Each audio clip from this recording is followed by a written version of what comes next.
The billionaire's fiancé pushed the maid into the pool, but her toddler's response made her instantly regret and nobody expected what this little girl would do next. She was just 3 years old, barely tall enough to reach the table, wearing a tiny dress with a small tear at the hem. And when the most powerful woman at that party pointed a finger at her mother, when she humiliated her in front of everyone, when she pushed her right into that pool while a crowd of wealthy guests just watched and laughed, this baby girl turned around, looked up, and said 7 words that made the entire garden go completely silent. And the billionaire, the man who had everything, he broke down and cried right there in front of all his guests. I still can't believe this actually happened. Welcome back, friends. If this is your first time here, I am so glad you found this channel. We tell real human stories. Stories that make you feel something deep. Stories that remind you what truly matters in this life. Before we begin today, drop a comment and tell me where you are watching from. Which state or country. I love knowing who is in this community with me. Not today's story. It involves a billionaire, his cruel fiancée, a quiet hardworking maid, and a 3-year-old little girl who had no idea she was about to change 4 lives forever. This story has a twist that I promise you will not see coming. Stay with me. Every single second of this story matters. She was the invisible woman in a mansion full of everything, except kindness. Her name was Rosa, 31 years old, single mother, originally from a small town in rural Texas. She had soft eyes, dark hair she always kept tied back, and hands that were always working, always cleaning, always carrying, always busy. Rosa had been employed as a live-in maid at the Hargrove estate for almost 2 years. And in those 2 years, she had learned one very important rule. Stay invisible. The Hargrove estate sat on 12 acres just outside of Nashville, Tennessee. It was the kind of place you see in magazines. White columns at the front, a fountain in the circular driveway, a swimming pool in the back that was bigger than most people's homes. Manicured hedges. Italian marble inside. A chef's kitchen that Rosa cleaned every morning before the household woke up. The man who owned it all was Ethan Hargrove, 33 years old, self-made billionaire. He had built his tech company from a college dorm room in Georgia, and by 30 was on the cover of Forbes. He was tall, quietly handsome in a way that wasn't showy, and had this habit of rubbing the back of his neck when he was thinking hard about something. He wasn't unkind, but he was busy, always on a call, always flying somewhere. He passed Rosa in the hallways and said good morning with a genuine nod. He was decent, but decency was not the word anyone used to describe his fiancée. Her name was Vivian, 29 years old, blonde, the kind of beautiful that came from expensive products and the right lighting. She had grown up wealthy in Connecticut, attended the best schools, and had a smile that could charm a room, until the cameras turned off. She and Ethan had been engaged for 8 months. Their wedding was planned for the following spring. Big, lavish, already featured in a bridal magazine before it even happened. Vivian did not like Rosa. She had made that clear from the first week after she moved into the estate. She never said it directly. She was too smart for that. Instead, it came in small cruelties. The way she spoke to Rosa, not as a person but as a piece of furniture. You missed a spot, said without looking up. Do this again. Without a please or thank you. Why is this not done yet? When Rosa had only been given the task 20 minutes before. Rosa absorbed it all quietly. She had no choice, because Rosa had a daughter. Her name was Lily, 3 years old, curly brown hair, wide dark eyes that seemed to notice everything. Lily lived with Rosa at the estate, in the small room near the back of the house that Rosa had made as warm as possible with a second-hand quilt and a string of little paper stars she had cut out herself.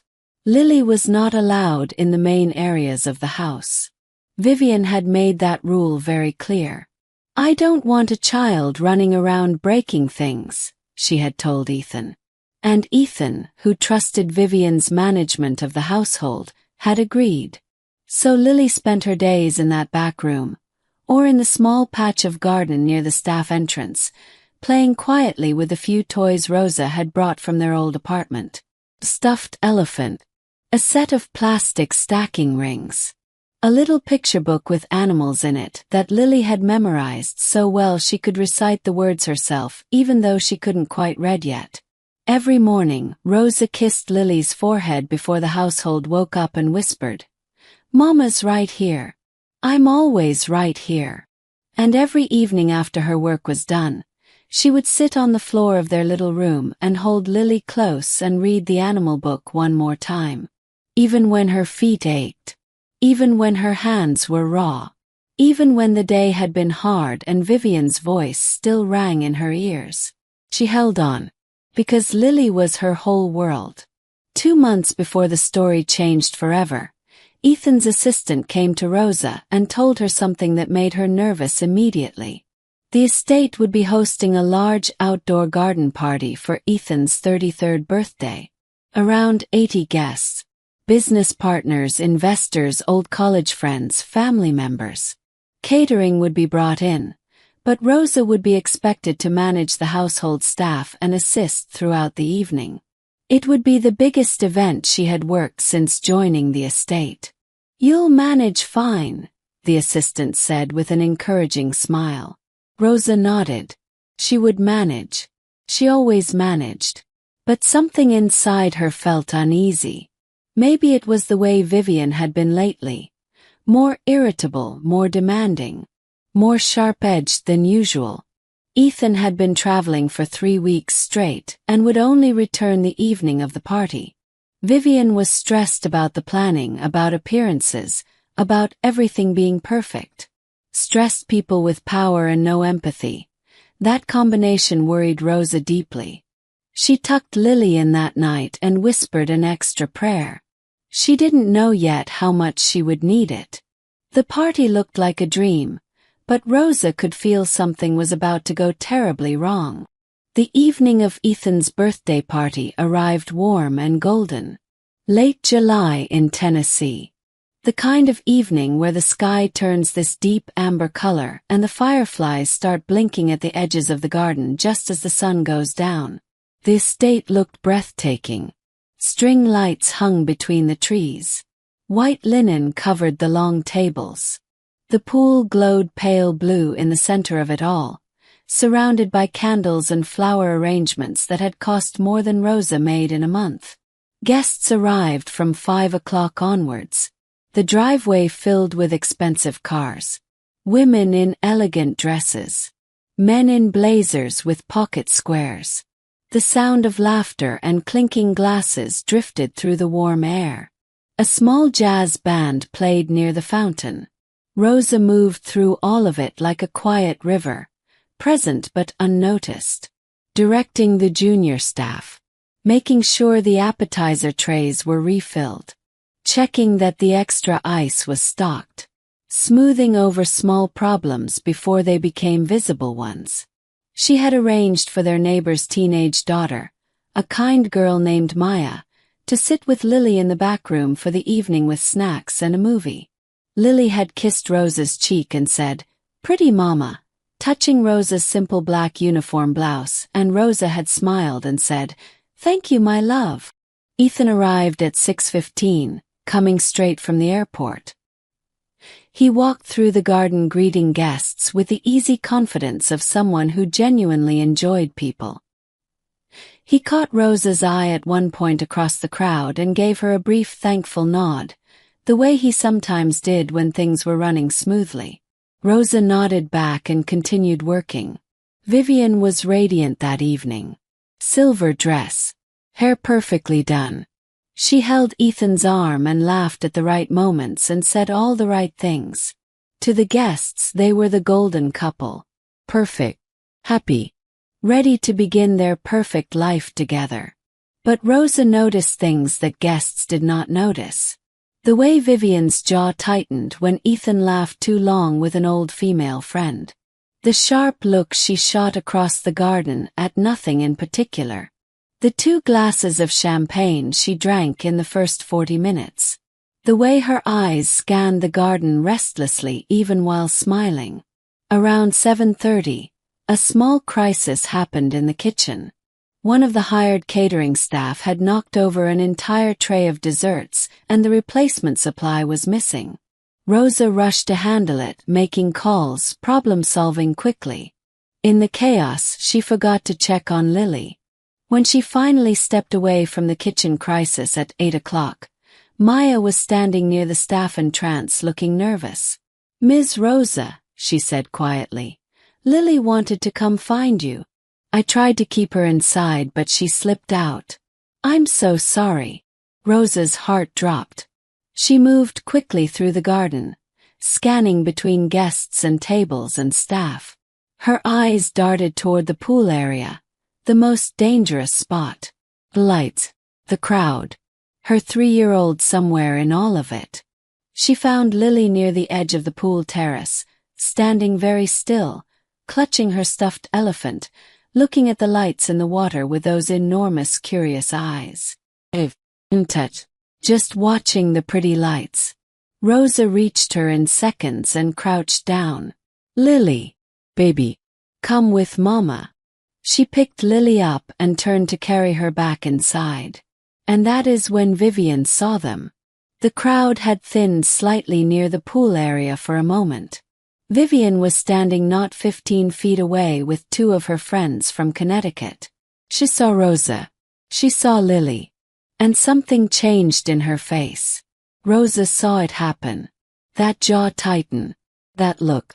Vivian excused herself from her friends and walked toward Rosa with a smile that did not reach her eyes.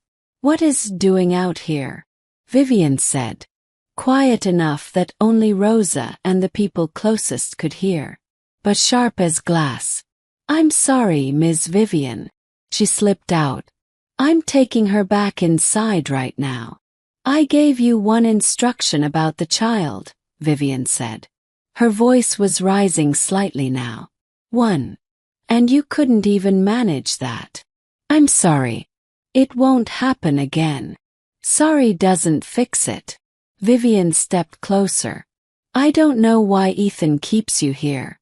You can't even do the most basic." "Ms. Vivian, please." And then it happened. Vivian reached out, not to grab Rosa, not exactly, but her hand connected with Rosa's shoulder. Hard. With force. Whether it was rage or carelessness or both, nobody could say for certain in the seconds that followed. But Rosa stumbled backward and fell directly into the pool. The splash was enormous. Shocking. The music stopped. The conversation stopped.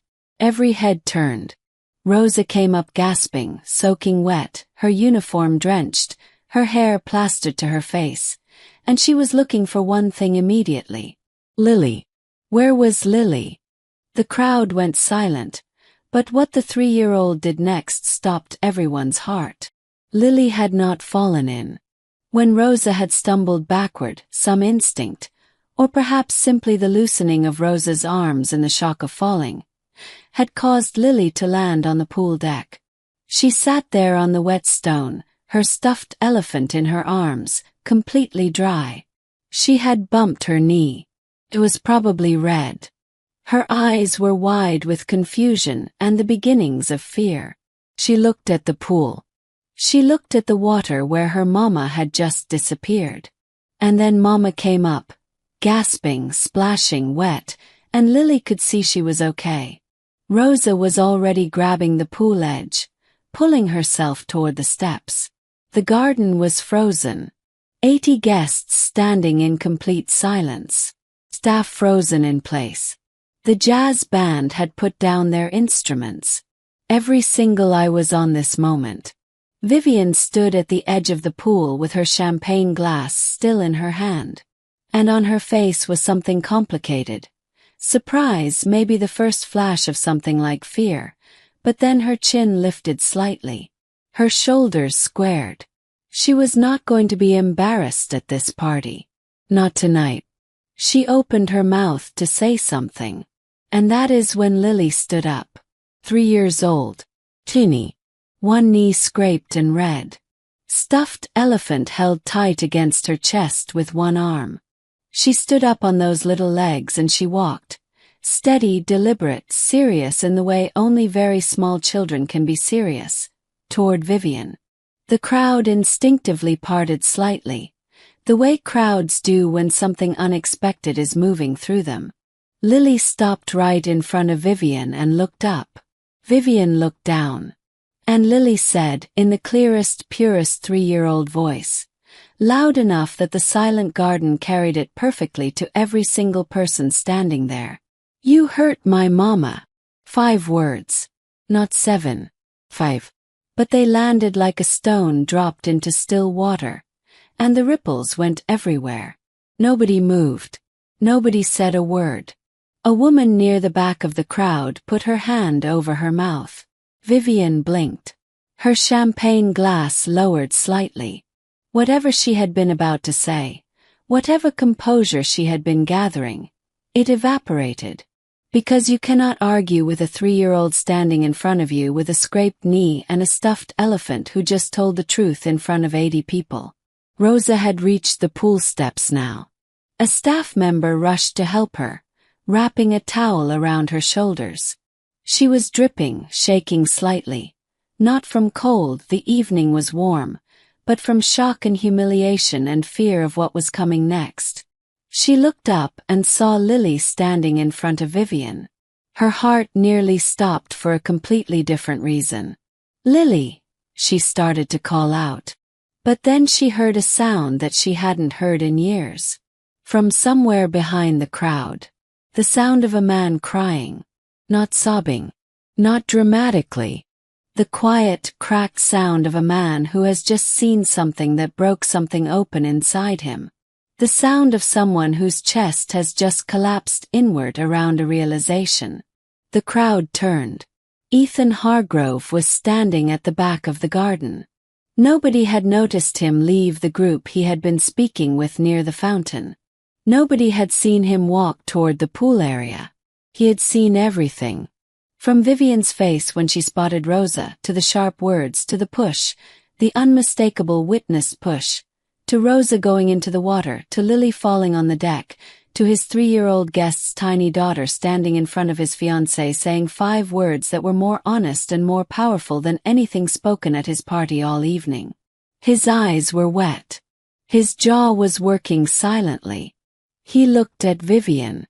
And Vivian, for the first time that evening, looked afraid. Not of the guests.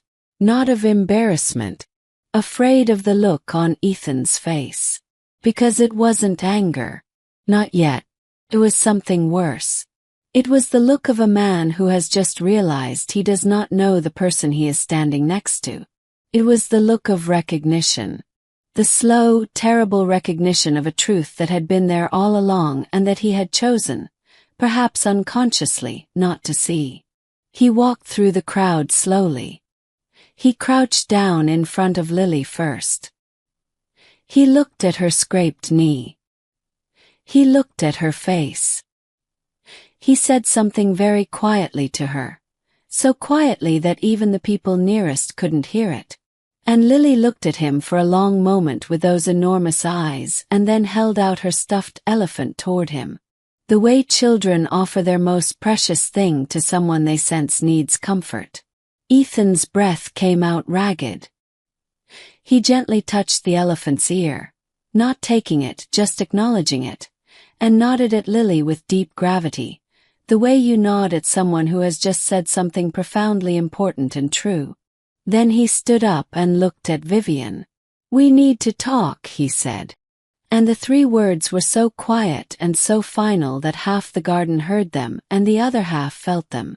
What Ethan discovered behind closed doors that night changed everything he thought he knew about his own life. Ethan asked his assistant to gently and graciously inform the guests that the party was winding down.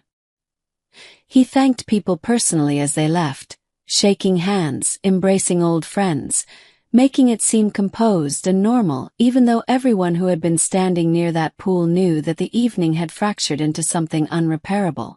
Inside, he made sure Rosa was taken care of immediately. She had been escorted to her room to change. A staff member brought her warm tea. Someone from the staff had checked Lily's knee, cleaned it gently, put a small cartoon bandage on it, a little dinosaur one from the first aid kit, and Lily had examined it very seriously and declared it good. Ethan came to the staff quarters hallway and knocked quietly on Rosa's door. Rosa opened it, now in dry clothes, Lily on her hip, still looking shaken and uncertain about what was happening. "Are you all right?" Ethan said. His voice was controlled but not cold. "Yes, Mr. Hargrove. I'm so sorry about tonight. I should have kept Lily inside. This was my fault." "Stop," he said gently. Not harshly, just firmly. "That was not your fault. None of what happened tonight was your fault." Rosa looked at him. She had worked here for almost 2 years. This was the longest personal conversation they had ever had. "I need you to tell me," Ethan said carefully. "Honestly, how long has this been going on? The way Vivian treats you." Rosa was quiet. "Please," he said. "I need to know the truth." And Rosa, slowly, carefully, with the measured words of a woman who has been afraid for a long time to say the wrong thing to the wrong person, told him. She told him about the daily small cruelties. The "you missed a spot" and "do it again" and the dismissive way she was spoken to. She told him about the rule that Lily couldn't come into the main house. She told him about the time Vivian had thrown a flower arrangement off a table because Rosa had arranged it the wrong way, then told the estate manager it had been an accident. She told him about the way Vivian spoke to all the household staff, but most sharply to Rosa, and Rosa had always wondered if it was because of something specific, some resentment she could never quite identify. Ethan listened to all of it without interrupting. When Rosa finished, he was quiet for a moment. He looked at Lily, who had fallen asleep against Rosa's shoulder, her stuffed elephant tucked under her chin, the little dinosaur bandage visible on her knee. "She's something," Ethan said softly, nodding at Lily. "She's everything," Rosa said. "Honest. Simple." Ethan rubbed the back of his neck, that gesture he always made when he was thinking hard, and then said good night and went to find Vivian. What happened in that conversation, Rosa never fully heard. The walls of the estate were thick. But she heard enough, the rise and fall of voices, the long silences. At one point, something that might have been Vivian crying or might have been anger. It was hard to tell the difference at a distance. In the morning, Vivian was gone. Her things had been packed during the night. Ethan's assistant confirmed it to Rosa quietly in the kitchen, not gossiping, just factually informing the household staff that Ms. Vivian would not be returning and that any questions should be directed to Mr. Hargrove's office. The engagement was over. Rosa stood in that kitchen holding her morning coffee and felt something strange. Not triumph. Not relief exactly. Something more complicated. The guilt of knowing that Lily's 5 words and the push and all of it, this rupture, had happened in front of 80 witnesses, and that a person's life had changed because of an evening at this house. But also, underneath that guilt, the first genuine exhale she had taken in almost 2 years. She didn't have to be invisible anymore. At least for today. That afternoon, Ethan asked to speak with Rosa in his office. Formal. She was nervous walking in there. She sat across from his big desk and waited for whatever was coming. What came was this. Ethan opened his desk drawer and placed an envelope on the desk between them. "I found this 3 months ago," he said. I wasn't sure what to do with it then. I am now. Rosa looked at the envelope. It was addressed to Ethan. The return address on it, handwritten, was from a legal firm. She recognized the name. It was the firm that had handled her late husband's estate. Rosa's hands went very still. Her husband, Daniel, had died 4 years ago. A car accident on a rain-slicked highway outside of Austin. Daniel had been a quiet, hard-working man from a modest family. There had been no estate to speak of. Just grief. Just Lily, who had been a newborn when her father died. Just Rosa learning to survive alone. The attorneys contacted me 3 months ago, Ethan said carefully, because Daniel Reyes, your husband, was the biological nephew of my father's business partner, a man named Gerald Reyes. Gerald passed away 5 months ago with no direct heirs. And his estate, after a long legal search for living relatives, traced back to Daniel. And since Daniel is gone, that inheritance passes to his direct heir. Rosa was very still. To Lily, Ethan said. The world went sideways. Rosa gripped the edge of the chair. I didn't know how to tell you, Ethan said quietly. I didn't know if it was my place. The attorneys were still processing. But after tonight, he stopped, followed. After tonight I realized there is no right moment for something like this. There is only the truth. And the truth is that your daughter is not a maid's child who lives in a back room. He slid the envelope across the desk. She's an heiress. The moment that changed everything. And the lesson that none of them ever forgot. Rosa sat in that chair for a very long time. Ethan didn't rush her. He sat quietly across the desk and let her read the documents inside the envelope. Let her go through them twice. Let her sit in the silence of a truth that was rearranging everything she thought she knew about her life and her daughter's future. The inheritance was not small. Gerald Reyes had been a quietly prosperous man. Investments, property, a life built carefully over 60 years. The total, once the estate had finished processing, would be just over $1.2 million held in trust for Lily until she turned 21, with a portion accessible now for her education, housing and care. Rosa set the documents down on the desk. She didn't say anything for a long moment. And then, quietly, without drama, she began to cry. Not the crying of sadness exactly. The crying of someone who has been carrying something enormous for a very long time and has just been told they are allowed to set it down. The crying of relief and disbelief and grief all woven together. Grief for Daniel, who had never known about this. Who had died before any of it could reach him. Who had never gotten to see his daughter grow beyond the newborn stage. Ethan handed her a box of tissues from his desk drawer without a word. She collected herself slowly. Why are you telling me this? She asked finally. You could have just had the attorneys contact me directly. Ethan was quiet for a moment. Then he said something that Rosa would think about for the rest of her life. Because last night your 3-year-old daughter walked up to a room full of powerful people and told the truth when every adult around her had chosen not to. She didn't calculate it. She didn't consider the consequences. She just said what was real. Because it was real. He paused. And I realized I've been surrounded by people who are very good at saying the right things and very practiced at avoiding what's real. And I've been doing the same thing. He looked at the window for a moment. Your daughter reminded me that the simplest, most honest thing is usually the bravest thing. And I wanted to do something brave today. Rosa looked at him. Really looked at him. The way you look at someone when you are seeing them clearly for the first time. Thank you, she said. And it was the most genuine 2 words she had ever spoken in that house. In the weeks that followed, life changed in ways Rosa could not have predicted. She stayed on at the estate through the end of her contract.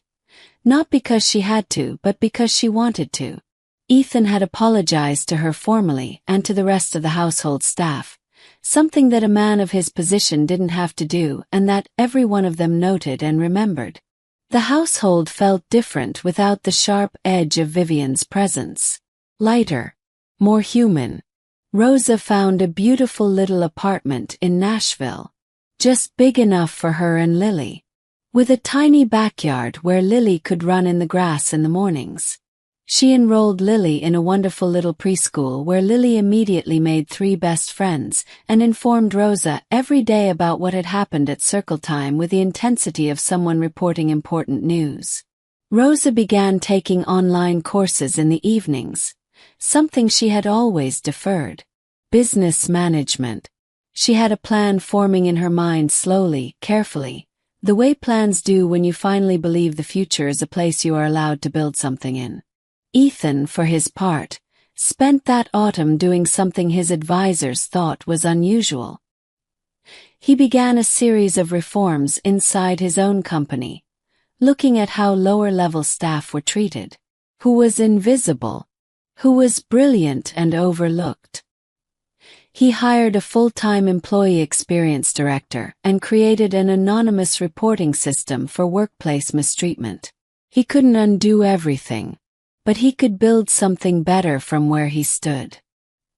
He visited Rosa and Lily one afternoon a few months later, bringing a small gift for Lily, a new picture book, bigger than the one she had memorized. Lily received it with enormous seriousness, turned each page slowly, then climbed onto the couch and patted the cushion next to her, indicating that Ethan should sit there while she showed him all the animals. He sat. He stayed for an hour. And Rosa watched from the kitchen doorway, tea in hand, and thought about how strange and unexpected life is. How the smallest moment, a child standing up with a stuffed elephant and saying 5 words, can split time into before and after. Can tell the truth that everyone in a room knew and nobody would say. Can remind a powerful man what matters. Can break an invisible woman free. Lily never fully understood what she had done that night. She was 3. She had seen her mama get hurt and she had said what was true. That was all. She would grow up in a world full of people who would complicate the truth, dress it up, bury it, defer it. But on that warm July evening by a glowing pool in Nashville, she had not done any of that. She had simply been honest. And honesty, it turned out, was the most powerful thing in that garden. More powerful than money, than status, than a beautiful silver dress and a perfectly planned party. Here is what this story teaches us if we let it. We spend so much of our lives learning to be careful, calculating, quiet. We learn when it's safe to speak and when it isn't. And that's not always wrong.